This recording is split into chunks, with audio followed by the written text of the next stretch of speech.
Hey, Dennis Tubbergen here, back with my second video blog update for the week. On the first video blog update, I talked about an interview that Alan Greenspan, the former Federal Reserve Chairman, did on CNBC.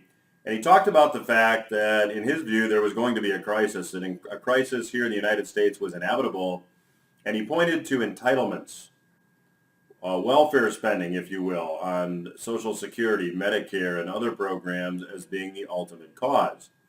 Now, Greenspan said this.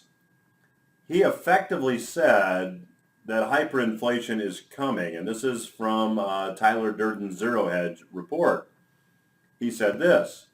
This is a quote from Greenspan. "I know if you look at human history, there are times and times again where we thought there was no inflation and everything was going just fine.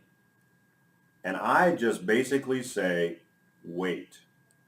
This is not the way this ordinarily comes up. I don't know. I cannot say I see it on the horizon. In fact, commodity prices are soggy.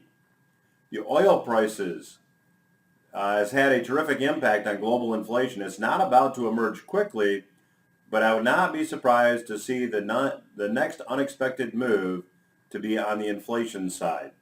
You don't have inflation now, and you don't have it until it happens."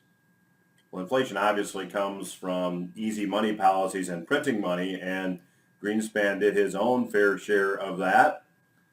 But he offered a solution.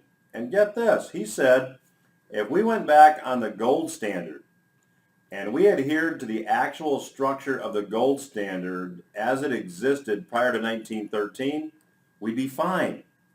Remember that the period 1870 to 1913 was one of the most aggressive periods economically that we've had in the United States, and that was a golden period of the gold standard. I'm known as a gold bug. This is Greenspan talking. I'm known as a gold bug, and everyone laughs at me. But why do central banks own gold now? That's an obviously very important rhetorical question for all of us to consider.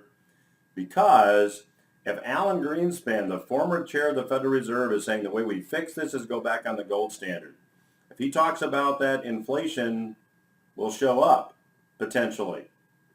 And if the Fed keeps printing, which I believe ultimately they will have to, because as you've heard me say in the past, politicians have three choices to deal with these fiscal issues.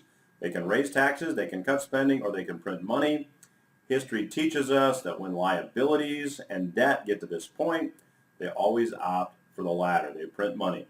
So here's my question for you to consider. Do you have physical assets in your portfolio? Do you own physical metals? If not, it's probably time to consider it.